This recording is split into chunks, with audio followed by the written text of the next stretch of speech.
Sexual reproduction cannot done as a sexual, क्योंकि sexual reproduction में male और female दोनों की जरूरत होती है। ये रहा, both sex male and females are needed to reproduction in generation, while significance of sex mode reproduction, तभी इसमें रिप्रोडक्शन पॉसिबल हो सकता है। आप बोर्ड पे देखिए, right.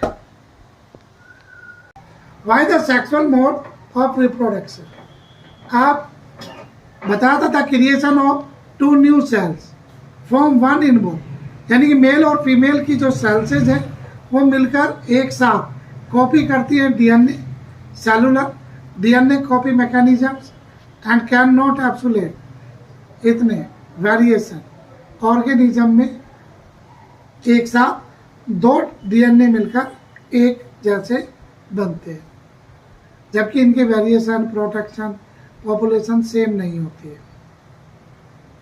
DNA copy mechanism are not absolute accurate, ये जरूरी नहीं है कि दोनों के डीएनए हैं तो सेम मिलेंगे।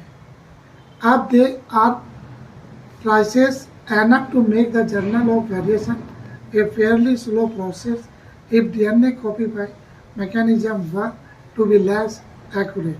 Many of resultant DNA copy would not be able to work. और ये ज़रूरी नहीं है कि दोनों के डीएनए एक साथ काम करें। तो ये आपको यहाँ तक बहुत इम्पोर्टेंस है कि ये डीएनए जो है वेरिएशन तो करते हैं, लेकिन इनके बीच कोई भी सिमिलरिटी नहीं होती है।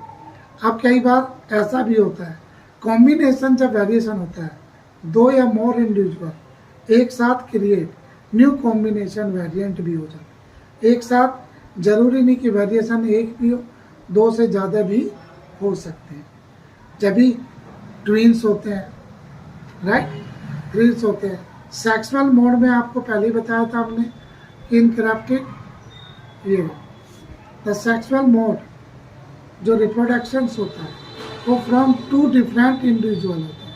यदि मेल और फीमेल के दोनों के डीएनए सेम मैच करें तो वे न्यू बेबी या रिप्रोडक्शन नहीं कर पाते, तो बच्चा नहीं होता। ऐसा भी इफ द जायोड्स, ये ग्रोथ, अब ये चीज़ें भी है कि जायोड्स जो है, मेल जो स्पर्म्स होते हैं वो मेल्स के होते हैं, फीमेल्स के ये रहा गैमेट दोनों मिलते हैं, रिप्रोडक्शन ऑर्गन्स होते हैं जो अलग अलग एक ऑर्गेनिज्म डिफरेंट बॉडी से